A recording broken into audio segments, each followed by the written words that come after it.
How you doing? I'm very well, sir. How are you doing today? I'm doing great. You doing great? Yes. Nice. I know. I was hearing a lot of crazy weather here lately. There's a rumor that today might have been canceled.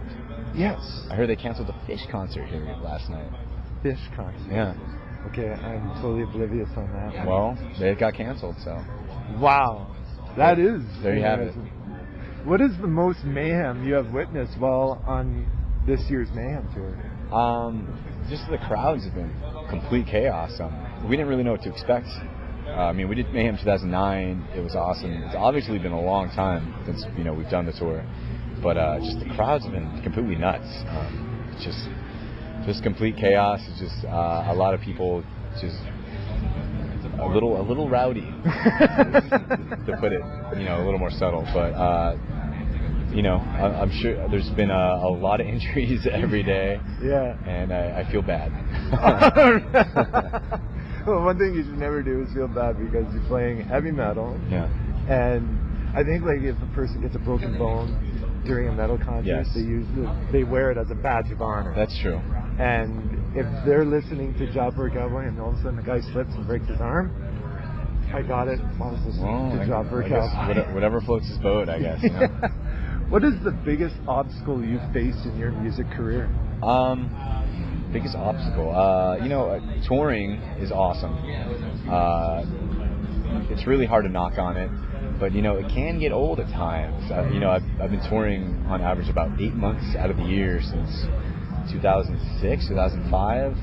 So it definitely puts a toll on the family life, the friendships at home, and as much as the road has become home in my life,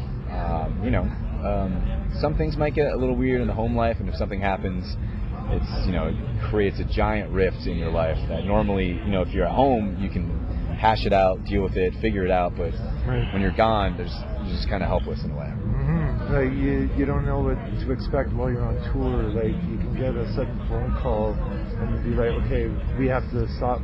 Yes, the tour. Exactly, which has happened before, only maybe once or twice, but it's definitely a big disappointment when it happens. I understand that completely. If you're a wrestler, what would your ring name be? Oh, this is awesome. I love professional wrestling. I grew up on professional wrestling. I don't know. I used to backyard wrestle with my buddy Chris, and I had one of my names was Centipede the Great. Okay. I was Johnny Chaos, and there was another one. Bobcat Bitch. Okay. You drove in like a bobcat for your signature move? Yep. something along those lines. That was like my next question. What would your signature move be? Bobcat works. The only one I remember is Centipede the Great. His finisher was called the Roly Poly. The Roly Poly. Yeah. I would ask you to go to demonstrate, but that's I'd probably probably get my hurt. favorite question I've ever had in an interview. Just to go back and reminisce on those memories. Oh, that's great. Are there any bands that you would like to go on tour with? That's always such a hard question. I think on this tour, if we could do a smaller tour, it wouldn't really make a whole lot of sense, but I'd love to tour with Mastodon. I think everyone in our band is a huge Mastodon fan. And it's funny, my old roommate does sound for them now, so he's hanging out every day. But yeah, Mastodon. That'd be your top choice, Mastodon. That'd be cool, yeah. If you're listening, Mastodon, Johnny from Job for a Cowboy wants to go on tour. I tell them every day. I see him every day. Oh, really? Bring us on tour. Come on. Okay. If you had a time machine, what time period would you travel to? Ooh, I would like to be my age now in the 80s just to watch some professional wrestling. Yeah. Being there in that moment. I don't know. That's just a vague and open-ended question. It's kind of hard to pinpoint anything. Would you say like back in the 1980s when WWF was still WWF before it turned into WWE? And Sure. All this stuff I wish I had a better answer, but that's pretty much all I got. Maybe go back in time and watch some Motown or something. Okay. Back then in its prime.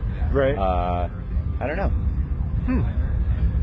What are your interests other than music? Interests other than music? Well, we cleared up one with wrestling. Yeah, I mean, wrestling is one of them, I suppose, especially back in my earlier days. That's a hard one. I mean, music is such a giant part of my life.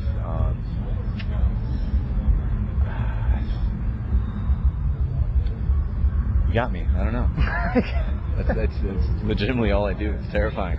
Oh well, and that's great. Like I'm guessing, like with your music career, you started like at pretty much a young age, and it comes up with an interesting question. What, like, I'm guessing a guitar would be your first instrument that you ever picked up and started off? I remember. I said it in a bunch of interviews before, but my mom was a single mom, a metal mom. She took me to a lot of Queensryche shows, Megadeth.